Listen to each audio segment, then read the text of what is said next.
listening to the Power of Inspiration and Awakening Radio with Julia Griffin. To master a higher frequency for a new state of mind.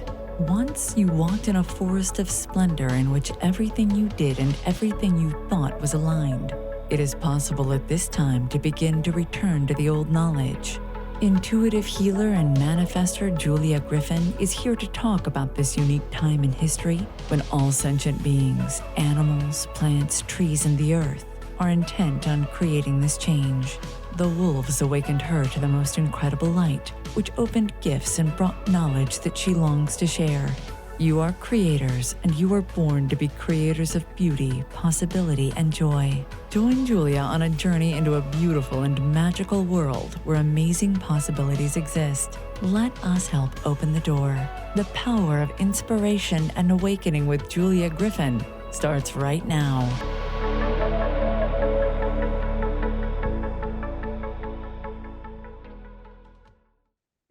Hi, I'm Julia Griffin. I want to welcome you to our show. It's the Power of Awakening and Inspiration. I have a very wonderful guest today. It's Suzanne Worthley, the author of The Confident Empath, a book about overcoming the limitations of empaths and using our gifts in a very positive sense. You can find Suzanne at sworthley, worthley.com. And it's just a very interesting book. So, Suzanne, what made you want to write it? Well, besides being one for a very, very long time, I'm a full-time energy practitioner, and I have found the amount of clients that have been coming in over the last couple of years has just absolutely blown up in terms of empathing. And it seems to be very confusing out there because people will come in and they'll say, oh, I'm an empath, and they'll say it very casually, and yet they'll think it's a great thing, and it's actually can be very dangerous. And so I think the confusion out there and the frustration that I went through and the not knowing the specifics, it just all kind of came together like that. I understand. I'm an empath. I can hear plants, animals, people, all kinds of things. So I do understand. I think I was greatly misunderstood as a child. Oh, yeah. No one would know why was I suddenly happy or suddenly crying, and why did weird things happen after I cried? Well, Right. I didn't know what was going to happen. I could just feel the emotion of the future. Right. And there's no one to say there's a reason that you overreact. And it's so weird because a lot of us are remembering we were like this as our child, in our childhood, but there was not information at that point in time. And since then, there has been a lot of information in books in terms of vampiring, energy vampiring, even empathing, but people only. And so what was so important to me was to go to the multidimensional level, saying, like you said, you're empathing animals, you're empathing plants, land, buildings, future, Right. past. It's huge out there, right? Mm-hmm. So it was time. Yeah, I think it's wonderful. And you give some really great descriptions in there. One question that I had is, I know this is a very old theory, probably back from the 80s, but that everyone who is supposed to awaken right now or go to a higher level is here. And I agree with you about the number of empaths. Do you think that that's related to that we're here while the energy is shifting? Oh, definitely. Definitely. And if we would all take this seriously and understand the mechanics of how we can assist the ascension process and how we can actually move the information back to the source, then we would be doing a benefit. But a lot of us don't even have a clue of what's going on, and it's almost detrimental to the process. So again, the timing of the book was about that very much, very much. Well, I think that's one of the most exciting subjects that exist. So please share some more. I like going into things deeply that most people don't talk about. So help yourself. Yeah, we are, and again, take what resonates from me also, toss what doesn't. But the way that I work with my clients and classes and membership and teach, et cetera, is we are in this ascension process. And many, many people are flippant about the word empath, and they're flippant about the word starseed lately, oh, I'm a starseed, and there's a lot of confusion out there. And so as a practitioner, I do my best to be able to make it clear for people that are unaware, or even connect the dots for the people that are kind of aware, or really dig out the memories of, oh my God, I think I knew that back when, so there's a lot of audiences that I would like to speak to in terms of these processes, because yes, the empaths are here, the star seeds are here, the galactics are here in these incarnations of human bodies, because we're about this process. Does that make us cooler or better than the so-called person that doesn't have any idea? No, not at all. But we are here to do mission work, and we are here to absolutely use our sentient body, our being, our self, our meat and bone vehicle in a divine way. And a lot of us don't have any clue on how to do that. So this is part of, I think, the reason they're popping up everywhere, right? Right. And I think too, as you awaken, you become more intuitive and more aware of your intuition and your inner self.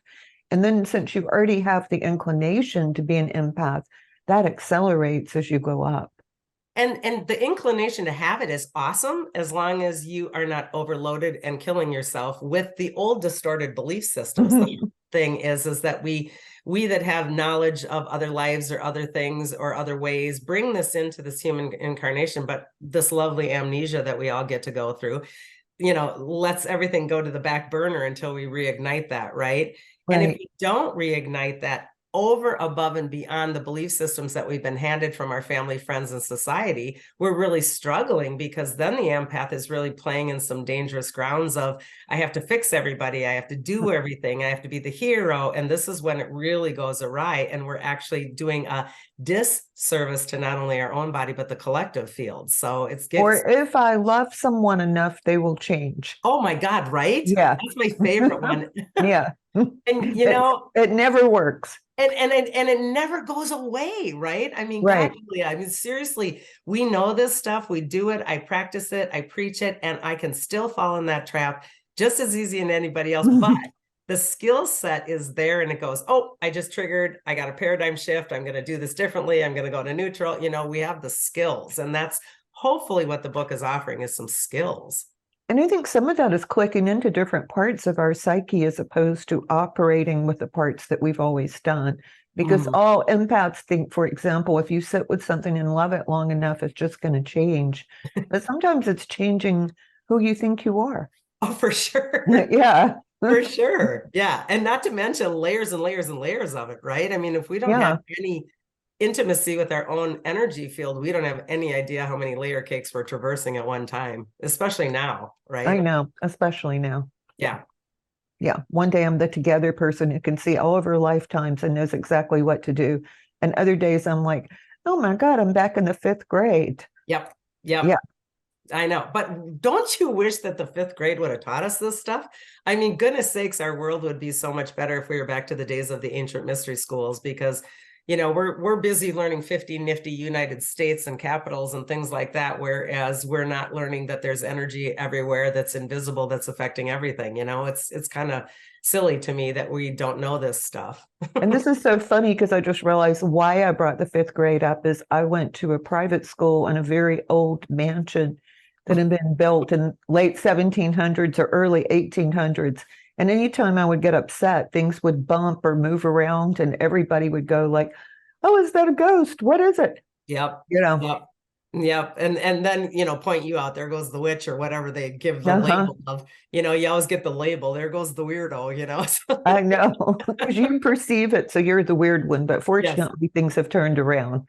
They are. And you know what? That is what's exciting, because when I started this journey, 20 some years ago, reigniting and coming back and teaching, there wasn't a whole lot of information out there. And like I said, there's plenty of books on empathing another person's vampire energies, etc. But when we're talking about things like timelines, and traversing holograms, these are things that aren't in the conversation on a normal daily basis, and they're really detrimental.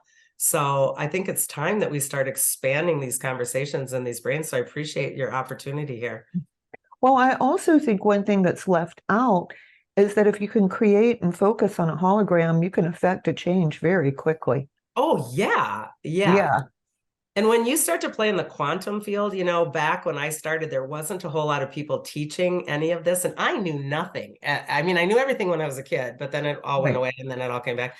And I didn't have a whole lot of training. This was self-remembering. And so quantum came very quickly. But when I started, even as far as like clearing land or clearing homes, I was, tenacious, doing a little smudging and going on the windowsills and this and that and the other thing and wearing a talisman. And now all of a sudden I just have to go in my brain and in 2 seconds, the quantum field switches everything. And it makes me giggle how powerful we are if we would just let ourselves remember that, right? Right. And I do think that that's what's coming next is that quantum change. And I do think soon we'll be able to manifest positively on that level, particularly as we're clearing timelines and soul contracts because they're so crossed and twisted in so many places. I see them like licorice sometimes. I mean, it's just like that old twisty licorice stuff that just is so confusing. And oftentimes I do we have Energy Unleashed podcasts where I share some client things. And I shared one recently where I had a client in real time in 2 simultaneous lives of choices. And so she was in the licorice twist of this was me, and she would lose 3 and 4 hours a day. She thought she was being abducted, but she was actually being abducted by her own consciousness. Right. She was moving back into the time loop. Yep. And she would have sadness because one, I would have a kid and a husband, and the other one I was single, and it was just craziness. And so these things are happening and people think they're going bonkers, and they're truly not if they can just get out of that licorice twist, Well, I think it's pretty safe to say any place we're stuck, we've got a soul contract or a stuck energy line. For sure. Yeah. Yeah. Interesting. That's why people still find it frustrating. People don't really like to admit sometimes that soul contracts are so important because it doesn't necessarily get you off the hook the same as if you don't believe it. You have to have a self-responsibility, right? Yeah. And it can take a lot of time to perceive all of it because you don't want to at first. And you don't get out of your hard work. When you really go into this deep and you hit that dark night of the soul and all that garbage stuff's got to come forward, a lot of people are like, don't want to do that. That's no fun, I know. Yeah, it's not easy. It's not easy. Everybody says that. But the thing is that when it does work, the energy that comes in is so profound. I think I'd do just about anything for that. After I left my corporate world ages and ages ago, my corporate friends were out for a drink with me one night and they said, gee, Suzanne, it just must be so cool to just be Zen all day and live in this world of, everything's cool and peaceful. And I'm like, are you kidding? This world is so much work, so much more work than being a corporate executive because it's hard. It never ends. You've got a million onion layers. It isn't easy, but I totally agree with you. I would never go back to the illusion in terms of no matter how hard it is, because there's an honor in this work, right? I mean, there's a knowing that you cannot get from anywhere other than inside of yourself. And so I'm so grateful. And you earn the truth. Yeah. Yeah. Yeah. Really do. And it's like when you get to that truth, it's something that's not going to move. It's like it's part of your heart. It's part of you. It comes up again and again. And that is why it is so worth it. But for people who are not completely familiar with soul contracts, tell people a little bit about them and how we get stuck in them. Well, in my opinion, again, in between lives, we are in what we would want to call source energy or the ethers or whatever. And in my opinion, we choose to come in. And I truly, honestly believe I have not incarnated on this planet before. And I knew that since I was a kid. So I chose to come in, as did you, as did everyone watching. We, in my opinion, again, choose our parents. And a lot of people go, there's no way I would do that, especially if we have a tough life. But we choose our parents, we choose our children, grandparents, great-grands, etc.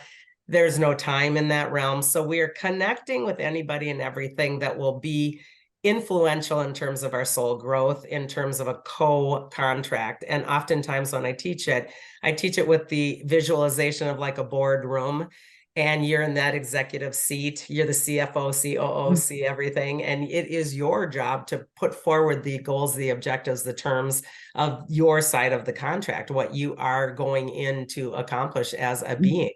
And you are actually okay with choosing who is in that room. And you have the ability to say, not you, not you. Yes, you, yes, you. So we are contracting. And this is hard when people have tough contracts, like abuse, for example.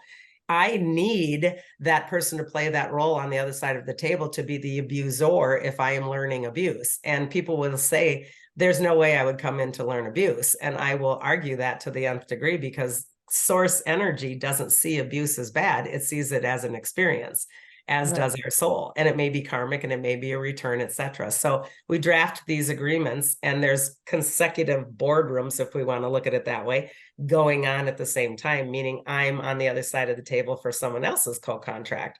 And when we come into this actual incarnation, of course, we forget all of that, because if we knew it, we wouldn't learn it. And we'll come upon these lessons as we go throughout our life. But it is all about empowerment. It's about, if I start out with a very difficult curriculum of abandonment and non-worth, my job was to learn worth and security and safe and enough, right? And so and getting away from being a victim, which is a big lesson for empaths. Exactly. And the victim programming and the controller programming, is really the same program. It's just two sides of it. And when we finally get out of all of those illusions and we take it seriously, like, I co-created this, that's a hard pill to swallow for a lot of people, especially when it comes to a difficult contract. But the day that you do that, you take your power back and there's no victimization. You can whip me, you can beat me, you can hang me on the tree, but you don't get my body, kind of a concept. That's the deal. Yeah. Yeah. Well, that's a good explanation of it. They're tough, and they're not easy. They're not an easy thing, but man, can it give you perspective, right? And strength. Yeah. And we are in a cycle now, in my opinion, of karma is changing. This frequency will no longer hold the old crappy bull karma that was going in the circle. That was a program. But karma will still be here if we choose. But the old karmic return of, you're the bad guy, now I'm the good guy, I'm the bad guy, you're the good guy, you're the mom, I'm the kid, that's all going to go away, because we just don't have the frequencies to hold on to that programming anymore. But the individualized incarnation will still always have the choice to perceive karma as they choose. So I may come back karmically to have restitution or something, but it isn't you have to do the flip thing any longer. Right. So we're getting into a space of more choices, which is wonderful. So you write about energy transference for empaths, which is very difficult for people to believe when they're first awakening. So tell us more about that. Yeah, the energy transference happens all the time. And regardless if you're an empath or not, we are walking around in these human bodies that are actually bubbled and surrounded by our energy field, which is our instruction set, our aura. And in that aura, we are actually running the blueprint of what is happening for my creational reality. So it's my job to keep that safe and to keep that unique and vibrating at a frequency that is my own, but nobody teaches us this at all. So what happens is that auric bubble, it's akin to the vehicle, the gasoline is my consciousness, and the actual gas tank is my bubble or my auric field.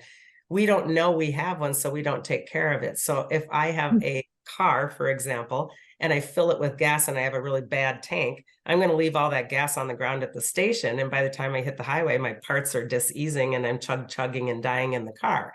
So our bodies are looking for that energy. And when I come across someone who has a different field and my field is open or their field is open, they will merge together and will suck each other's energies out. And the transference between them is what is detrimental, because for a minute it feels really great. Like, hey, I got a Red Bull hit, awesome. And then you hit the bottom and then I need another hit. And this is why we ultimately call it vampiring, because it keeps happening and happening. So, right. And the other side of that is synergy. Because sometimes we do have people that we have very good soul contracts and relationships with. And whenever we're with them, we do get more energy and we do feel better. But what I've noticed is that it's a slow start. It's not like the Red Bull hit. Right. And that one I would point out is working in a love fuel. So if I've got a synergy, Julia, in my opinion, you're then working in a love fuel and honoring each other's frequency. Therefore, you're raising together, which is the goal, right? The other one is working in a fear fuel because I haven't filled my tank. So therefore I'm swiping it and I'm stealing it. And remember, the way that I wrote this book is we're not just doing it from people. I can walk through, a plot of land and I can get hit hard from something that's in the ley line of the land that is, invisible to me. And I don't have any clue because we're not trained in this. And I will take that horror, that sad, that abuse, that ick, and I will make it mine. Excuse me. I'll make it mine if I don't know.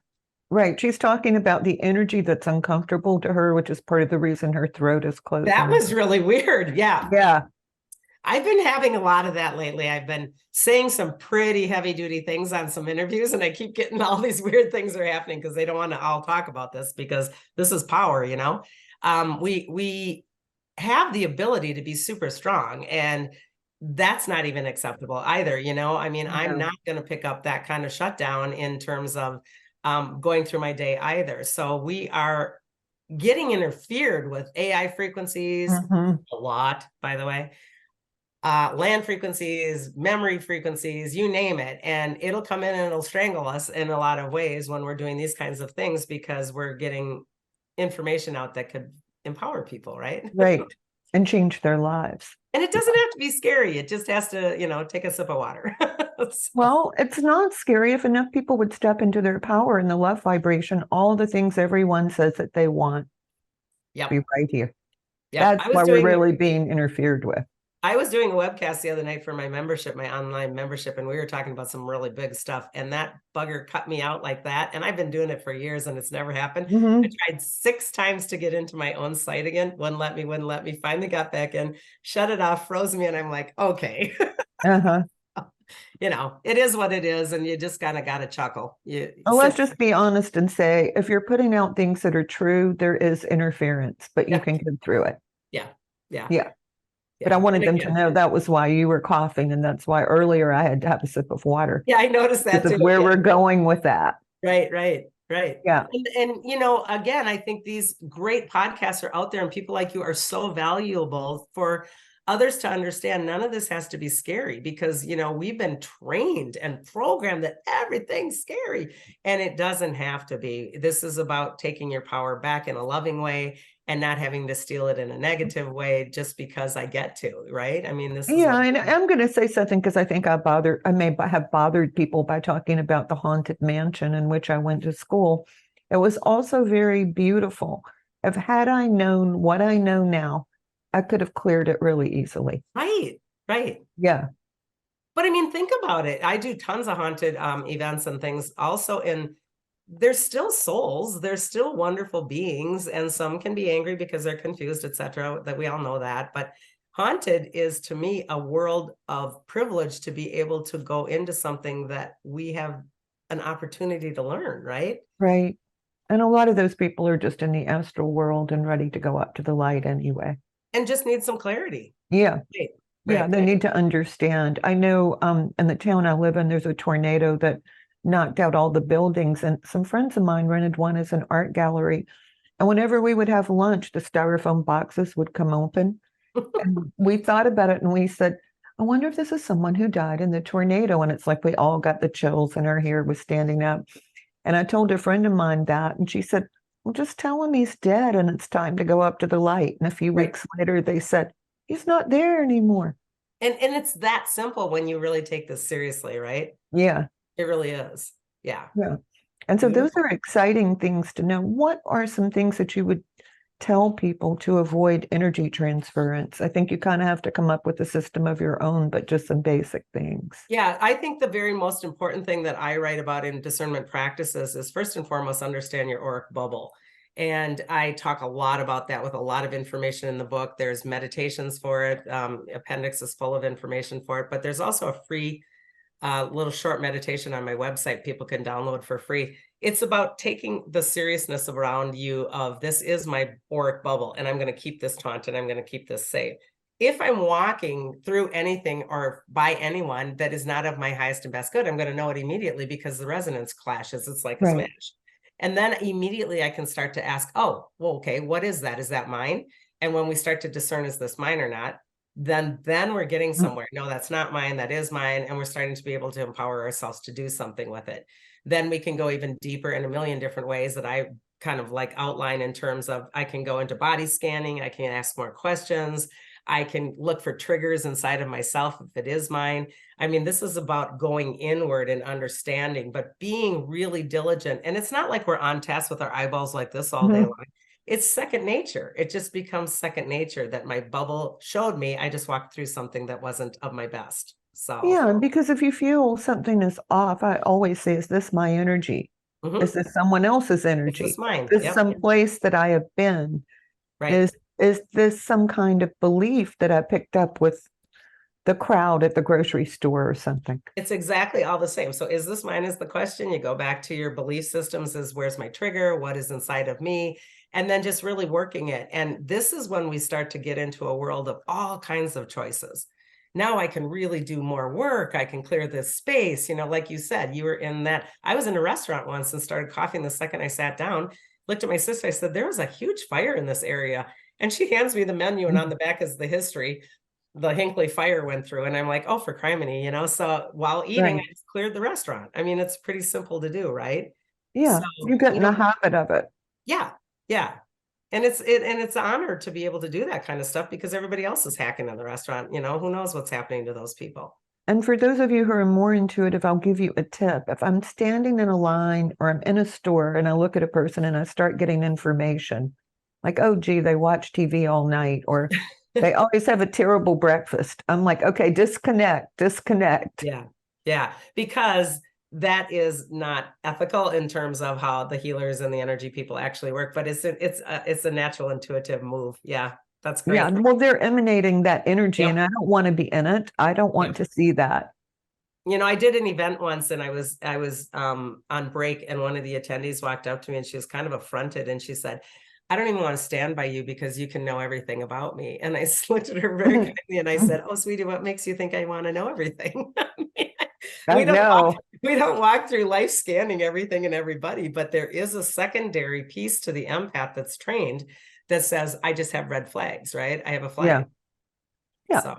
No, we don't want to know. And honestly, unless someone is thinking very strongly about something, or if you're repeating the thought over and over, like, I'm so mad at my husband, or I'm so upset about this, we can't help but hear that if you repeat it 50 times. Right. Yeah. That's true. Yeah. And a lot of cord cutting can just take care of that in 2 seconds, right? Yes. That's not a big deal. But anyway, that's always a question people ask. Can you hear my thoughts? I'm like, well, only if you keep thinking it over and over.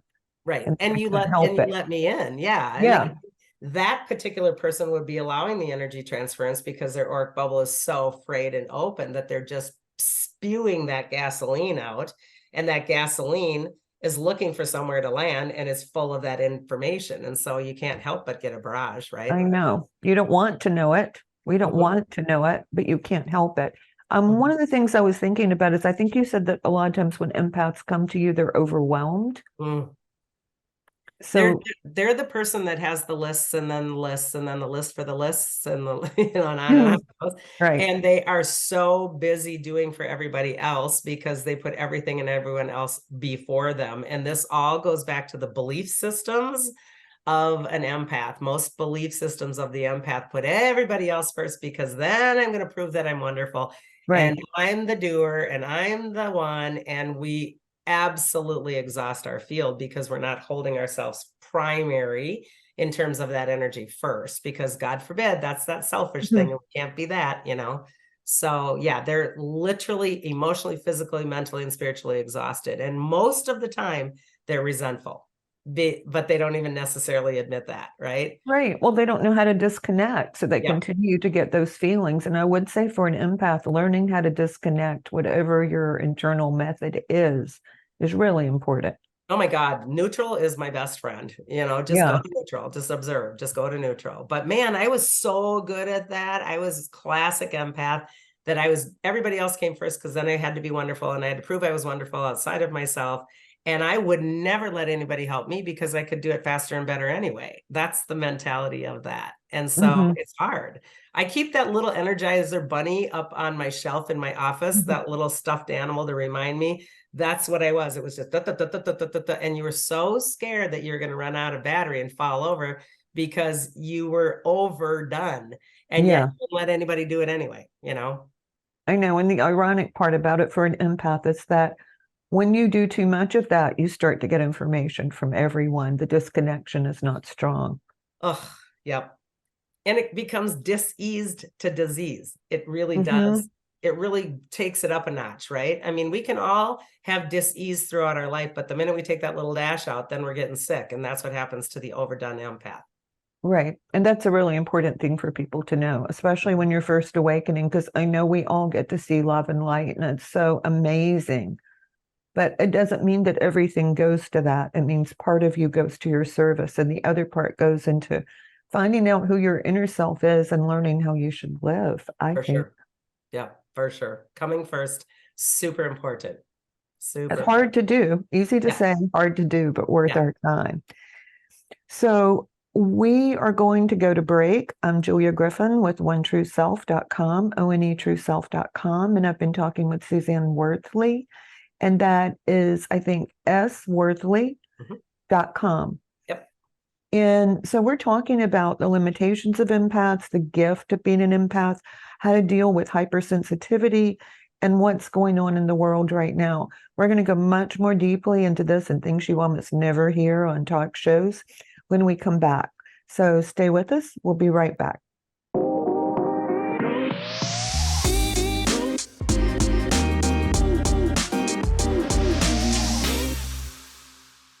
Hello, everyone, and welcome back. I'm here with Suzanne Worthley about the gifts and limitations of empaths. We're going to actually go a lot deeper and talk about collective energies and things that are happening right now. And you may wonder how this ties into empaths. Well, I can tell you, we feel it. You may not know what we're feeling, but we feel it and we respond to it.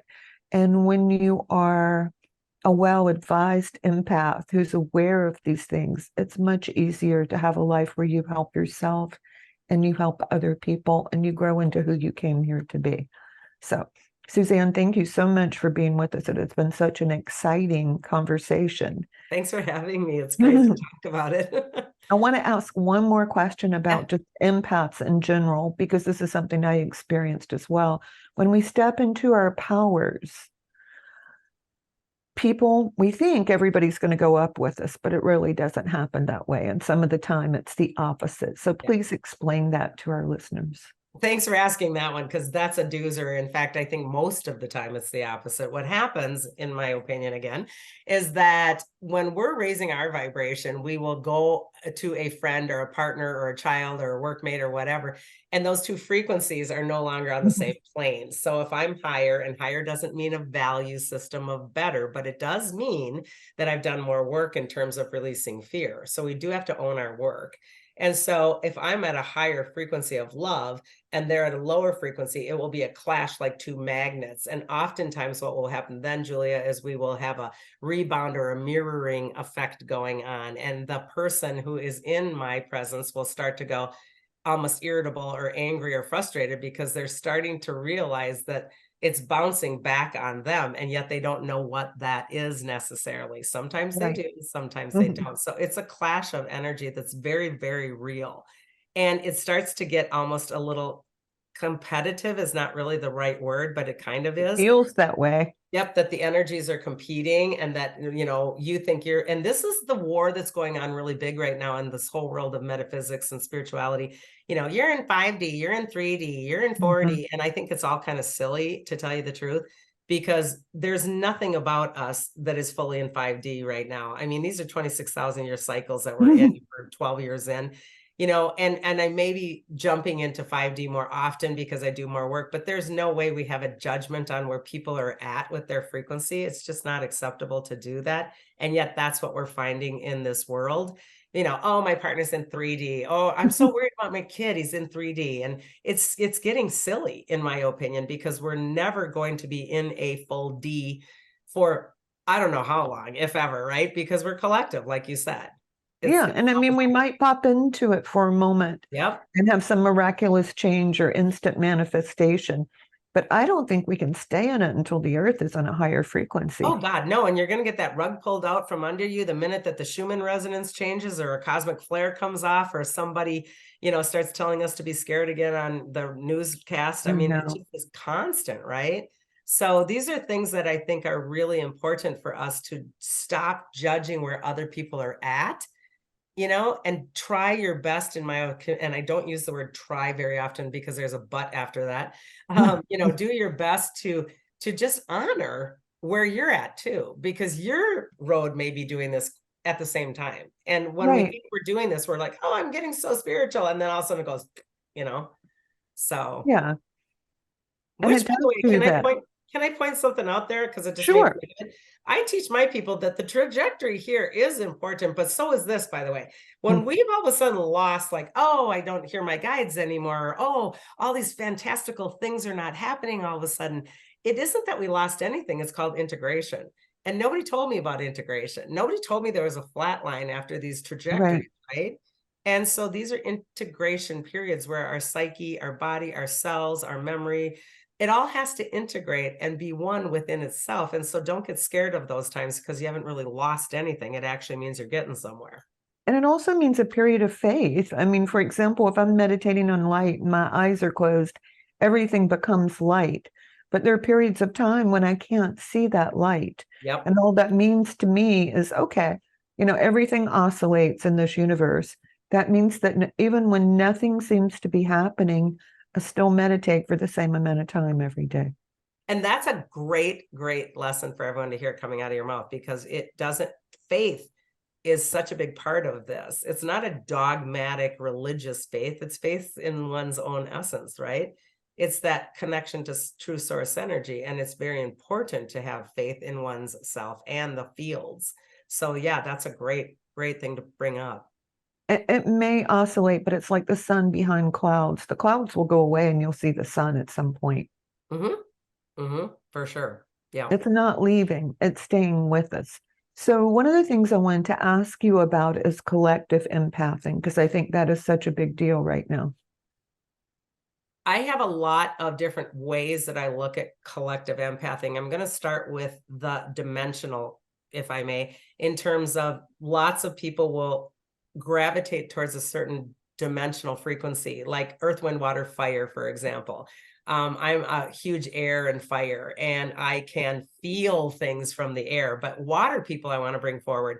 A lot of my clients are water people, mermaids, Atlanteans, Lemurians, all of those past lives, and they can empath so much information and pain and fear and Armageddon programming simply by being by the water, or even thinking of the water, or having something happen like what happened in Maui, for example. They will empath all of that pain, the old information, and most of all, they're actually empathing the programming from that as well, meaning those are powerful people. They can tap into that Atlantean information. So the powers that be in the nefarious agenda want to jump in with an Armageddon programming. Remember that went bad. Remember everything blew up. You're going to die. So this is a barrage of collective thought pulses, memories that aren't necessarily even real, feelings that are real, but they're not yours, and on it goes. So it's imperative to be trained in this stuff if you're going into those collective fields, because you can really get confused and sick.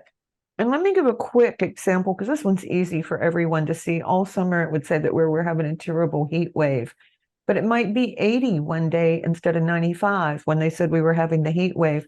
When the last hurricane came through Florida, for whatever reason, I probably knew 150, 200 people along the path of the hurricane. So I just put a circle of light around them and saw them as safe.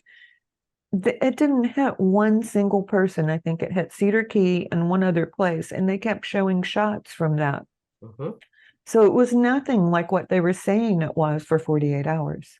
I do air very often. I work with weather for myself. We can change that. We are, there's a nefarious agenda out there to change weather patterns, right? We're just as powerful. Don't fool yourself. Like you said, with prayer, love, and light and circles, we can combat that stuff. We are that powerful. And I want to caveat that, though, with on behalf of highest and best good, because I don't have the right as a human being to move the storm away from my family cabin, just for my own purposes, unless it behooves the highest and best good, right? So there's always a caveat on the end.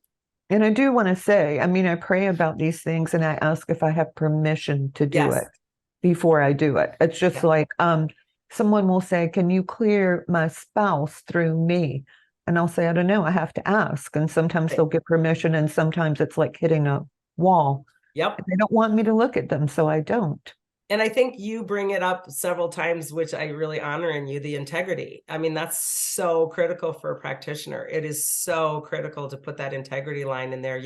I'll be out and people will find out what I do, and you're out at a bar or out at a dinner party and just, oh, come on, give me a read. And I'm like, absolutely not. I don't do that. Or, I've had a glass of wine. I will not even touch that with a 10-foot pole. I just don't do that. There's absolutely there's a boundary there. So this isn't a toy. It's not a carnival game. You don't put a quarter in us. It doesn't work like that. So we need permission and integrity when we do this stuff. And let's say for people who are just becoming empaths or intuitives and becoming awakened, before you share the information that you just got for a person or about the car or about where you're going, ask if it's wise to say it or not. Yeah. Yeah. Because sometimes we know things about people that is not our right to say. And I think spirit moves in some really fascinating ways. My first book, The Energy Healer's Book of Dying, has one of the most profound client session stories in there ever of a friend up at the cabin who I knew was dying of cancer, and it wasn't my place to tell him. And everyone's like, oh, you had this happen. And I'm sitting there going, oh my gosh, and that's such a responsibility. But the beauty of it is I didn't say anything. I just looked at him, and I looked at him inside of him, and I didn't say a word. I didn't say a word. And he looked at me, and all he did is look at me, and he went like this. And I went like this. And that's all that was said. And the next day he went in and got checked out. There wasn't even a conversation. It was telepathic, and it was heart. So we can do that, but it is not my right to blurt out, hey, by the way, so these are really, that probably was the biggest lesson. His whole journey is fantastic that I wrote. It was just such a privilege to work with him because it really helped me shape my ego in terms of I'm only the messenger. I don't get to say what is right or wrong. I'm the neutral. It was really one of the best absolute relationships I've ever had in terms of working with someone. So really honored. Yeah, those are really important things, though. Just because you know something's going to happen, it doesn't mean that it's right to do that. So what would be quantum and paranormal empathing? How would it differ? Or is it all related? Yeah. Well, quantum in my world is just absolutely everything. I'm going to go there first because it's like a lot of times I will find, we talked a little bit earlier about the energies of the dimensions used to be much more like a layer cake, and now they're much more like a Twizzler. They're twisted. And so when I go into that quantum field, I will go into the blueprint of all of the dimensions, all of the timelines, all of the time-space continuums all at one time, and unravel and redirect. And so this is really real stuff, but again, it's invisible. So I have a daughter who actually was driving down the highway, and she's super psychic too. And she was at a certain frequency in the car, meaning she was at like 57 miles an hour or whatever, car vibrational frequency, went into a twisted timeline, and she had a panic attack, and she literally had to get off the road. She was losing her marbles, and she had no idea what had happened. And for a year and a half, she was having panic attacks on the highway because she'd hit that resonance. Right. And it would trigger, and she couldn't drive, and it got smaller and smaller places that she could go until finally I hear in my head, you need to go back to the scene of the crime and undo the quantum twist, the quantum field, the timeline continuum. And I took her there, and we undid it, and it took care of everything. Now think how many people are driving through those spaces in a day.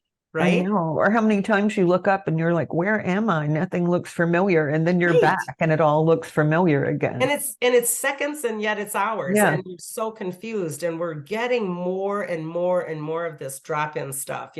My phone was there and now it's gone. Now it's back. What the heck? These are driving people crazy. So this kind of work is really fascinating for me. And I love that. So when I do, for example, you spoke of your haunted school. I'll go into not only the school, but I'll go into the blueprint. I'll go into the land, the ley lines, the globe itself, the cosmos, and I'll work everything like one big kaleidoscope. And that's that kind of work. And it's super fun. I love it. I love it. And that's way deeper than somebody just running some sage around a building because it's haunted, so. And again, it doesn't make me special. It just makes me be able to access something because I chose to learn that. We all know this stuff if we go into it. I think we need to say that when there are a lot of blueprints or past lives or parallel lives, if you don't erase that, it just comes back anyway. Oh my goodness. It's like so many apps are running on your phone and your battery's just dying and you can't figure out why. And then you go back to Safari and it's like, I got 42 apps open. It's the same concept. Your physical form is dying in energy because everything's draining you, right? So these are really great practicums to learn. And I think you're right. This is going to be more common in the very quickly. Yeah. And you also, you wrote about the earth. And I think that's so important because I just go outside and lie down on the ground and look at the trees when I've really gotten drained or I'm tired. Yep. Yeah, you definitely can pull tree really nicely. I go to the sky and to the fire and, out to the cosmos for mine and the air. So if you find your primary fuel and you're smart enough to know I'm down to a quarter tank, I'm going to go lay down on the ground and grab that. That's your job, right? That's your job. That's why you won't empath, because you're filling your own tank. It's great. Yeah. Yeah. We probably need to say that everybody needs to find out what fuels them. And I think it always has to do with joy and passion, and everyone's like, well, I don't know. And I'm like, yes, you do know, because your body will just get reacting to it, right? I mean, it just loves it. Yeah. I'm It's like like the your dog body that hangs out the window with the ears flapping because the air is coming, that's or the dog sticking its head out of the window. Yeah, I mean, that's what it is. Yeah, so it's fun. So. And I think part of searching for those momentary joy, part of staying in your body and being who you are. Yep. So that's the quantum field, and it's everywhere. The paranormal is in that quantum field, right? Because it's just another timeline. So let's go back to your haunted, school or whatever. Yeah. We're finding ghost beings in different parallel timelines, old timelines, future timelines, etc. And we're finding the paranormal. For me, I've been fortunate to work in a very haunted place in Minnesota here that has a proprietor that is such a dear friend, who's allowed me to activate the building in many, many different ways. So we've opened portals to galactics, to the fairy kingdom, the elementals, and we actually have purposefully haunted in a great way. Yeah, right. It's not haunted ghosts, but it's bringing in the energy so that we can have these experiences and teach them.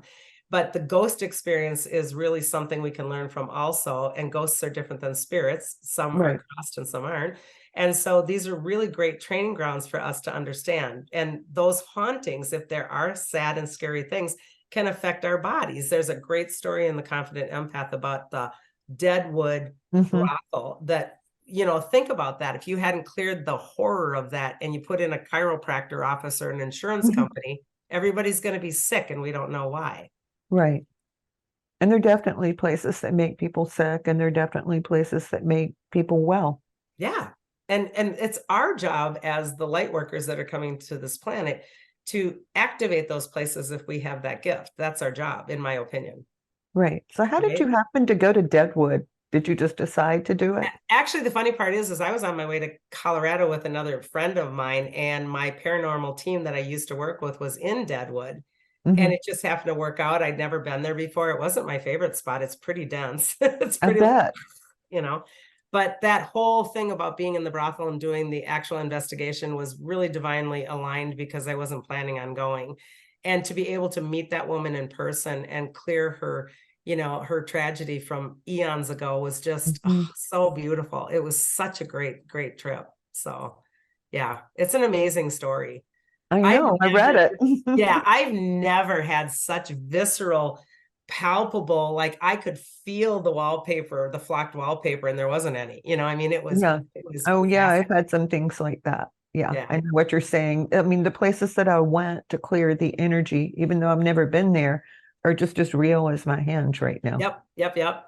And my goal right now too is I do a lot of remote work, and the remote viewing is really something too that I think is really special. And that's some of the things that I'm seeing if I can fit in more time to practice that too, because that's quite fascinating. So let's make a discernment here.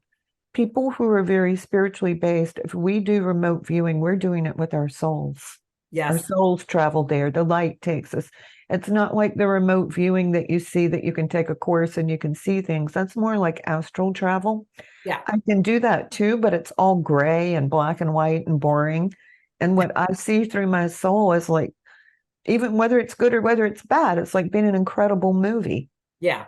And when I was a kid, I did that because I write in the book I was really sick when I was tiny, and I would astral travel, but I was doing it on behalf of my higher self, also listening to them talk about me in the other room, wondering who they were talking about, That was so natural at 6. Wouldn't that be great if we could just cultivate that and keep our kids in that genre, I mean, that and practical things like learning to, have your car taken care of and pay insurance and how much money to save every week, that intuitive abilities, it would be a completely different world. Yeah, right. And to know oneness and understand that I don't have to separate my child. I can just help them understand that you just, got hit with something or you took something energetically there. It's a whole different way to live. And I think it's time. It's time to wake our kids up too.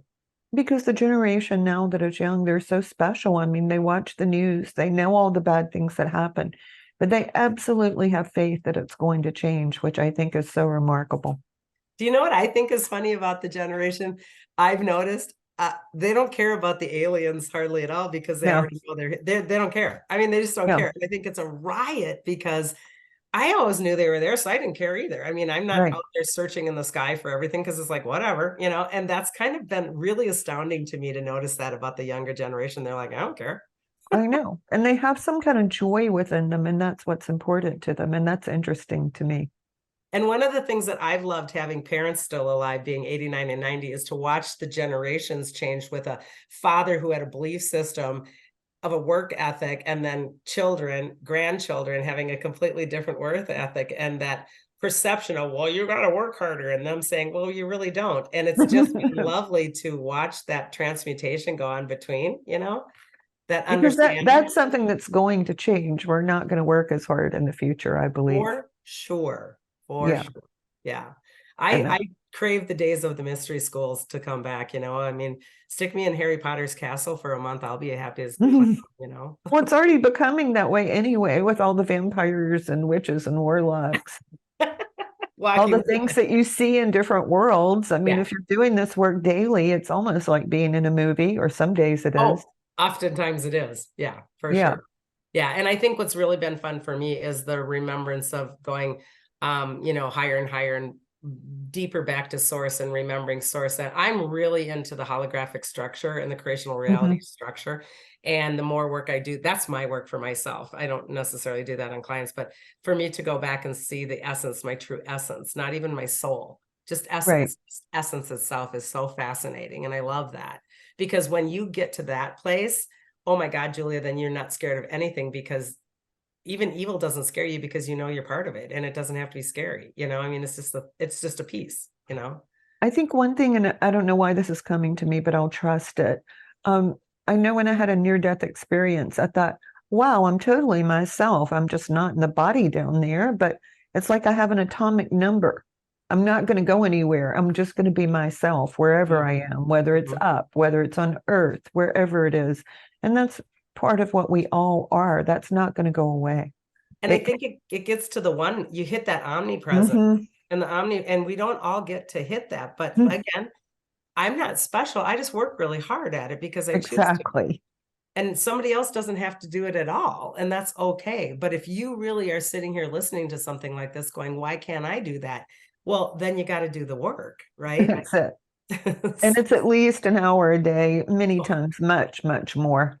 You've got reading, you've got studies, you've got practicing different kinds of meditations, and you've got the devotion to it. And owning it without hubris. It's owning it with humbleness and saying, I really do this, and I can own it. You don't have to validate it. I think that's the key. Gratitude. I think so too. I'm very grateful for it, but I also know I still have a lot more work to do. Right. Because there's so many more places I want to go, and so many more things that I want to experience. And that's one of the best things about it, is you continue to evolve. Yes. And follow your body's nudges. My body tells me when it's time to go and where to go. Yeah. It's always right. So we're getting to the end here. So I want to thank you, Suzanne, so much. It's been such a fun conversation. Her book is The Confident Empath. If you think that you're intuitive or you're an empath, I would definitely recommend that you read it. You can find Suzanne at sworthley, WRTHLEY.com.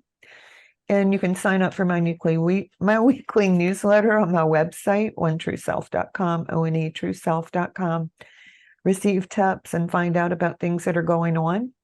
So I hope that you come back and see me again in a couple of weeks. I'll try to have another exciting show. Awesome. So namaste, Suzanne. Thank you so much. Thank you very much. Thanks to everyone for listening. Thank you. Thank you for listening to The Power of Inspiration and Awakening Radio with Julia Griffin, to master a higher frequency for a new state of mind. Join us next time as Julia takes us deeper into the memory of the moments of light where transcendence and enlightenment emerge. The memory of the jewel of consciousness is always lived within you, to tap into waves of energy and create huge changes by imagining the beauty of the vision and desires that are hidden in the heart. Learn to find your way back to nature, beauty, and your own heart, which holds the secrets of your existence and future. To discover more about Julia's adventures, animal communication, and the teachings she brings to every show, visit onetrueself.com. That's onetrueself.com. That's ONE, trueself.com.